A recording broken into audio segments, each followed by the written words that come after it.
आज हमने पिछले 2 दिनों में चंडीगढ़ में एक इंटरनेशनल कॉन्फ्रेंस करी थी जिसको हम कहते हैं CIIST 360 डिग्री, और इसमें अंतर्राष्ट्रीय एक्सपर्ट्स ने पार्टिसिपेट किया और नेशनल फैकल्टी भी कोई 50 के करीब ऐसे लोग थे जो टॉप कार्डियोलॉजिस्ट हैं हमारे कंट्री के, उन्होंने पार्टिसिपेट किया। और आज हमारे साथ यहाँ भी उनमें से कुछ इंटरनेशनल फैकल्टी मौजूद है। डॉक्टर साइबल कार है हमारे साथ, USA है, सुनील अग्रवाल जी हैं, लिवरपूल से हैं, पीटर यूरोप से हैं, और बाकी हमारे इंडिया से जाने माने कार्डियोलॉजिस्ट अजय स्वामी जी हैं हैदराबाद से, डॉक्टर JS दुग्गल हैं पूना से, डॉक्टर राजीव बगराटा जी हैं जयपुर से। और इन्होंने ये डेलिब्रेट किया कि जो दिल की बीमारियां हैं, जो कॉम्प्लिकेटेड दिल की बीमारियां हैं, चाहे वो दिल के नाड़ियों की बीमारियां हो, चाहे दिल के वेल्व की बीमारियां हो, या बड़ी नाड़ियां हैं जो पेरिफेरल वेसल्स कहते हैं उनको, उनमें कोई भी प्रॉब्लम हो तो उसको आज के दिन में कौन सा तरीका है जिससे हम उनका इलाज कर सकते हैं ताकि पेशेंट्स को बेनिफिट मिले। और ज्यादा डिस्कशन उन पे हुई कि जो कॉम्प्लिकेटेड केसेस हैं जिनमें सर्जरी का रिस्क बहुत ज्यादा है या सर्जरी नहीं हो सकती, उनमें उन मरीजों का इलाज हम कैसे किया करें।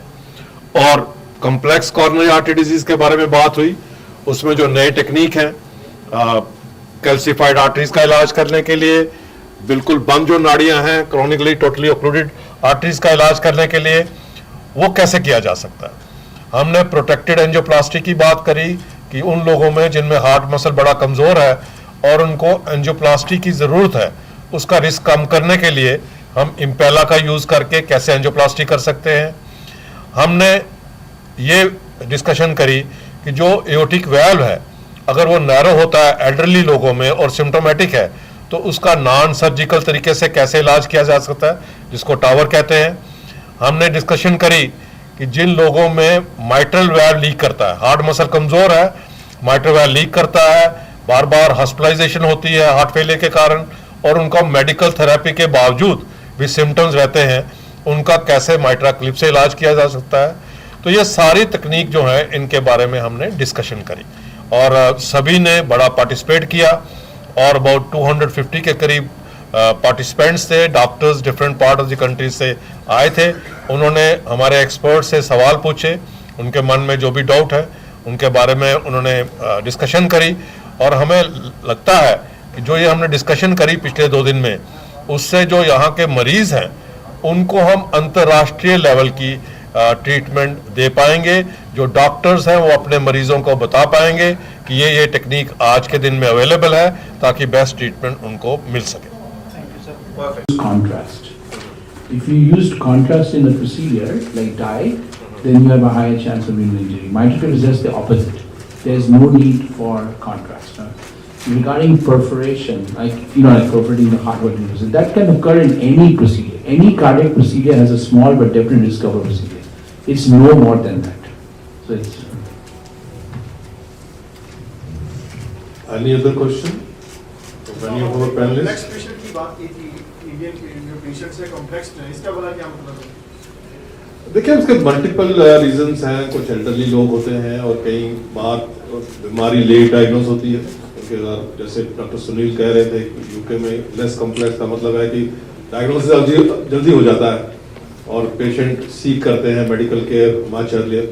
यहाँ पे हमारे लोग थोड़ा लेट या अवेयरनेस थोड़ी सी कम है, जिसके लिए हम पब्लिक अवेयरनेस प्रोग्राम करते रहते हैं, स्पेशली रिमोट एरियाज में या रूरल एरियाज में या डिफरेंट वहाँ पे इतनी अवेयरनेस नहीं है तो बीमारी काफ़ी ज़्यादा कॉम्प्लिकेटेड हो जाती है जब वो डायग्नोस होती है। तो कॉम्प्लेक्सिटी का ये मतलब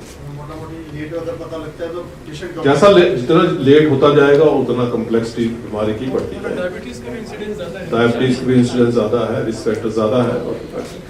What are the easiest 5 steps you will recommend to the patients who have already undergone any surgery, may it be stent or may it be bypass one, for the elderly ones who have already gone through this? अपनी diet का ख्याल रखिए, healthy diet रखिए, exercise करिए जितनी आपको doctor advice करते हैं एक्सरसाइज करने के लिए, अपना स्ट्रेस लेवल कम करिए, short term, moderate term, long term पे स्मोकिंग नहीं करिए, आपके जो रिस्क फैक्टर्स हैं उनको जल्दी डायग्नोज करिए, उनका कंटिन्यूसली इलाज कराते रहिए और अपनी लाइफस्टाइल को इम्प्रूव करिए। For the elderly ones who cannot do exercise, please speak in English. हम समझते हैं कि एक्सरसाइज बेटर है, किसी भी some exercise is better than no exercise. अगर वो पूरी नॉर्मल एक्सरसाइज नहीं कर सकते तो जितना कर सकते हो वो बेहतर है। ये भी देखा गया है कि जिन लोगों में इवन पैरालिसिस है और वो एक्सरसाइज करते हैं उनमें भी बेनिफिट होता है। सो नॉर्मली हम कहते हैं कि मॉडरेट लेवल की एक्सरसाइज होनी चाहिए, हफ्ते में 5 दिन के करीब होनी चाहिए, 5-10 मिनट का वार्म अप होना चाहिए, 30 मिनट की एक्सरसाइज होनी चाहिए और 5-10 मिनट का कूलिंग डाउन होना चाहिए। मगर अगर वो नहीं कर सकते हैं तो 15 मिनट सुबह, 15 मिनट शाम को कर सकते हैं।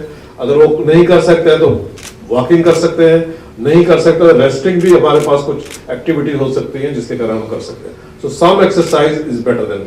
Sir, is paralysis and cerebral palsy one of the reasons for cardio failure also or not? कई ऐसी हार्ट की बीमारियां हैं जिसके कारण पैरालिसिस होता है, जहाँ क्लॉट जा सकता है, जिसके कारण वो मल्टीपल फोकस होते हैं हार्ट या ब्लड वेसल में जहां से क्लॉट जा सकता है, तो उसको हम कार्डियोएम्बोलिज्म कहते हैं। और उसके कारण एक इम्पॉर्टेंट कारण है स्ट्रोक का, और उसको प्रिवेंट करने के दवाइयों के भी तरीके हैं।